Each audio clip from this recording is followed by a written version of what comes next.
안녕하세요. 때는 아침 묵상 배영호 목사입니다. 여러분 참 좋은 금요일 아침입니다. 오늘 말씀을 전하기 전에 한 가지 따끈따끈한 광고의 말씀 전해드리려고 합니다.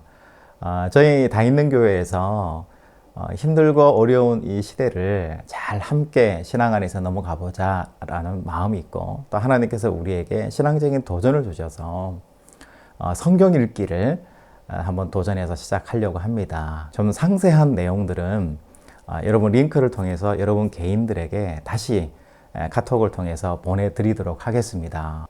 어쨌든 월요일 날 밤 9시 반부터 1시간 동안 성경 읽기 창세기부터 들어간다 라는 것을 기억해 주시고, 또 기도해 주셔도 되는데 이왕이면은 뭐 하는 거지? 라고 궁금해 하시고 한 번쯤 들어와 보시고 안내를 좀 받아보시고, 내가 계속 한번 참여하고 싶다 그러면 참여하셔도 되고, 한번 그냥 와보고 나는 말게요 해도 상관은 없습니다. 자유입니다. 어쨌든 우리 뜨아 가족들을 초대하는 거니까요, 월요일 날 9시 30분에 저희들이 보내드리는 링크를 타고 들어오셔서 라이브 방송에 함께 성경 읽기에 참여해 주시면 좋겠다라는 광고를 드립니다. 기대해 주시기 바랍니다.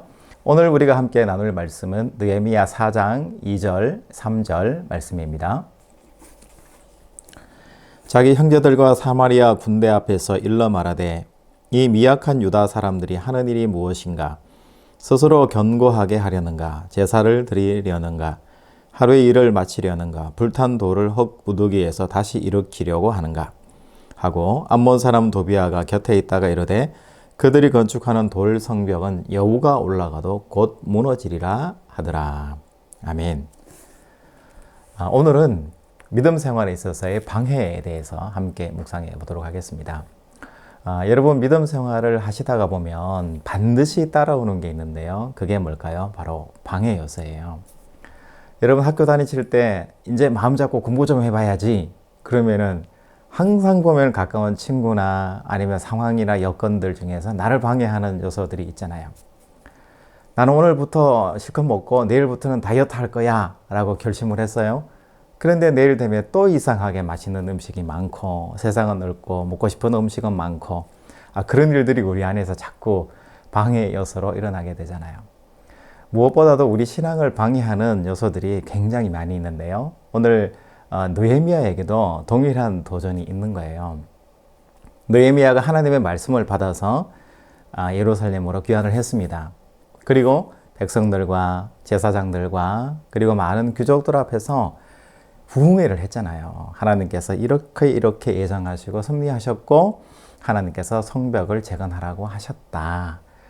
이렇게 신앙적인 도전을 주니까 많은 사람들이 뉘우치고 회개하고 자기의 돈과 자기의 노동력을 다 투자해서 짓기로 결심을 하잖아요. 그래서 이제 성벽 재건 공사가 시작이 되었습니다. 그런데 오늘 보니까 산발랏과 도비야라는 사람이 나오잖아요. 산발랏은 사마리아의 총독이다라는 기록이 있고요. 또 도비야는 암몬 사람인데 주변에 어떤 총독 역할을 했던 유력자라는 것을 우리가 알 수가 있어요. 이런 사람들이 정치적으로, 조직적으로 많은 사람들을 동원해서 비난하면서 분노하면서 이스라엘 백성들이 성벽을 재건하는 것에 대해서 공식적으로 반대하고 나선 거예요. 여러분 얼마나 힘들겠습니까? 안 그래도 이 공사가 대공사, 토목공사인데 도와주기는커녕 반대하는 무리들이 대대적으로 일어난 거예요. 오늘 보니까 그걸 왜 하느냐, 그렇게 해봐야 또다시 불 타버리고 또 흙더미가 될 텐데 해봐야 소용없는 일들을 왜 하느냐, 유대인들이 왜 저렇게 바보스럽냐, 이렇게 이야기하는 사람이 있고, 그 성벽에 올라가면 여우가 올라가도 무너져 내리겠다, 그렇게 엉망진창으로 지어가지고는 아무 일도 안 된다, 이렇게 하면서 도전을 주고 비난하고 욕하고 이런 무리들이 가까이에 있는 거죠. 여러분 이뿐만 아니에요. 내부적으로도 마찬가지잖아요. 느헤미야가 왕이에요? 이스라엘 왕도 아닙니다. 유대 왕이 아니에요. 느헤미야가 제사장입니까? 또 제사장 그룹도 아니에요. 귀족입니까?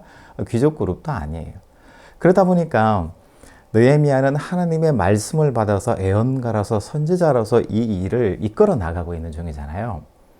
그런데 실제적인 권력이나 힘을 가지고 있는 사람이 아니니까 함께 마음을 모아서 하나님의 능력으로 이끌어 가긴 하지만 굉장히 어려움이 많았을 거다라는 생각이 들어요.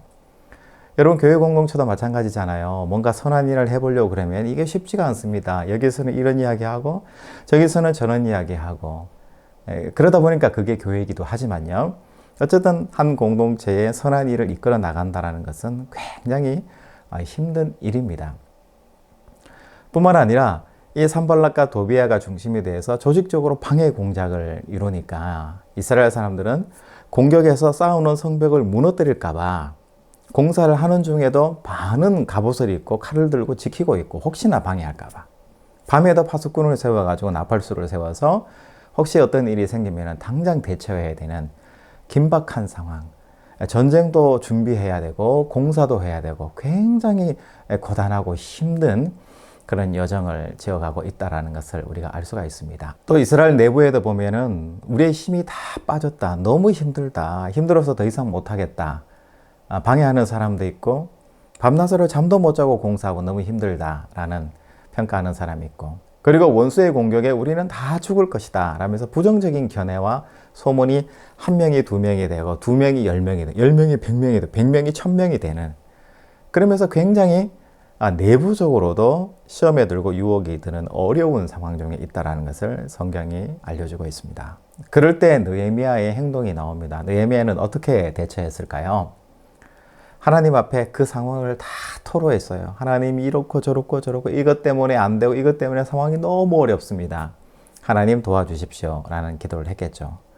뿐만 아니라 현실적으로 또 군대를 배치를 하고 일을 하면서도, 그러면서 또 서둘러서 그 일을 진행하기도 하면서 나름 현실적인 대안을 가지고 이 성벽 재건에 지금 느헤미야가 하고 있다는 거죠.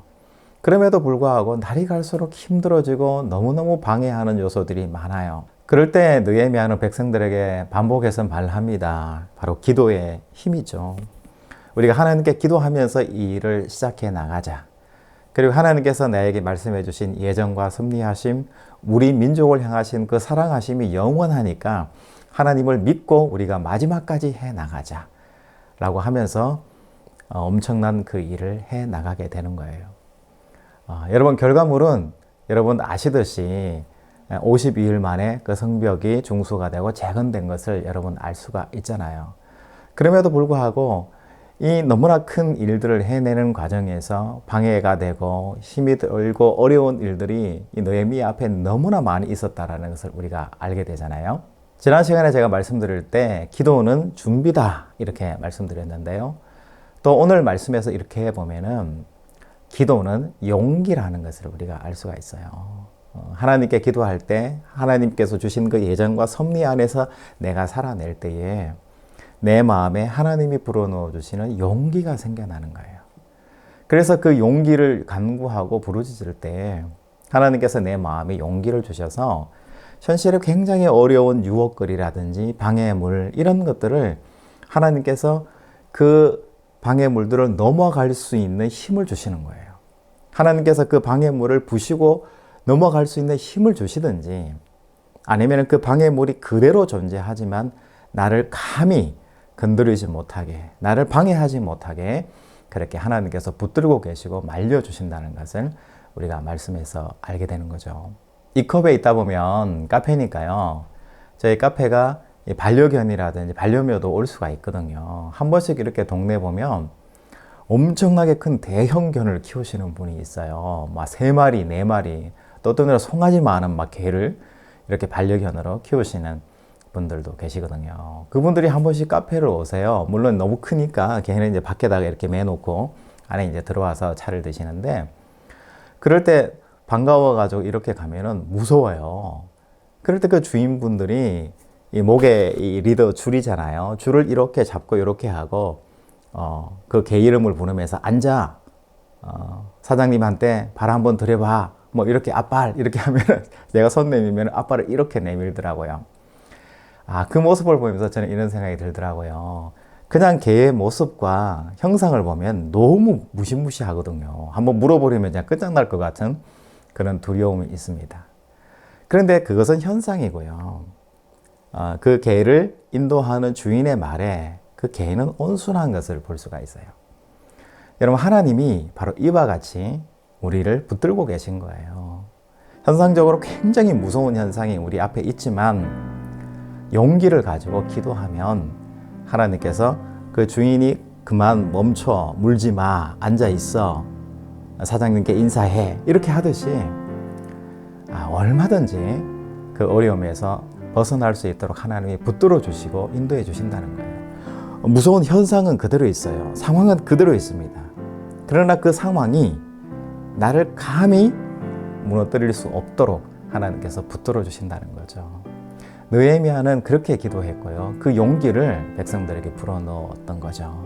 그러면서 능히 그 모든 공사를 감당할 수 있도록 하나님께서 붙들어 주시고 인도해 주셨다는 거예요. 여러분, 요즘 참 경기가 어렵다라는 이야기를 심심찮게 하고요.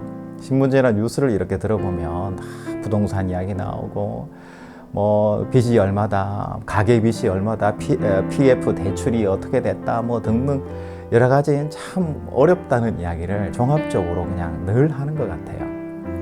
그런데 여러분 앞에 여러 가지 어려운 일들이 생기실 때 당연히 두렵고 염려가 되죠.